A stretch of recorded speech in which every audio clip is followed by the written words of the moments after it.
those who are concerned about the UK being drawn into war. It is vitally important that we work with the US, with Europe and Ukraine. We could be drawn into conflict with Russia. Can the Prime Minister reassure all those who are concerned about the UK being drawn into war? Minister. Yes, that's the last thing anybody wants to see.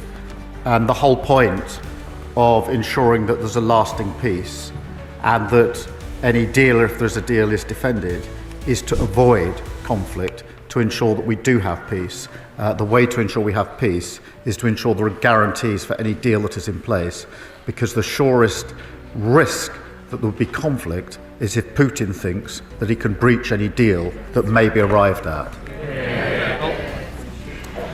The Prime Minister is quite right, and we on this side of the House agree with him. The objective for his visit to Washington was to get that US security guarantee for Ukraine, and I commend his efforts in this very difficult task. But nonetheless, on Monday, the United States withdrew military aid for Ukraine.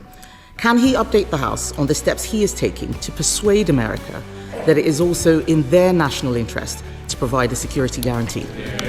Prime Minister.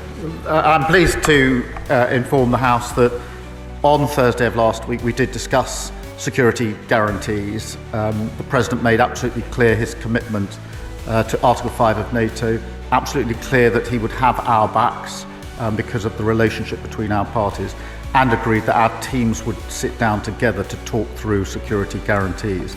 I've spoken to him I think 3 times since then on the telephone, because it is vitally important that we work with the US, with Europe and Ukraine and make sure that if there is a deal, it has proper security guarantees in place. Mr. Speaker, I know the Prime Minister is not able to comment on specific intelligence matters, and I'm certainly not asking him to do that. However, there are concerning reports that the United States has instructed Britain to suspend intelligence sharing with Ukraine, and other reports that Five Eyes itself may be at risk. We need to make sure America does not disengage. There are some in this House who argue Europe should go it alone. But does he agree with me that without this country's greatest ally, any peace agreement would place a terrible burden on Britain and our taxpayers?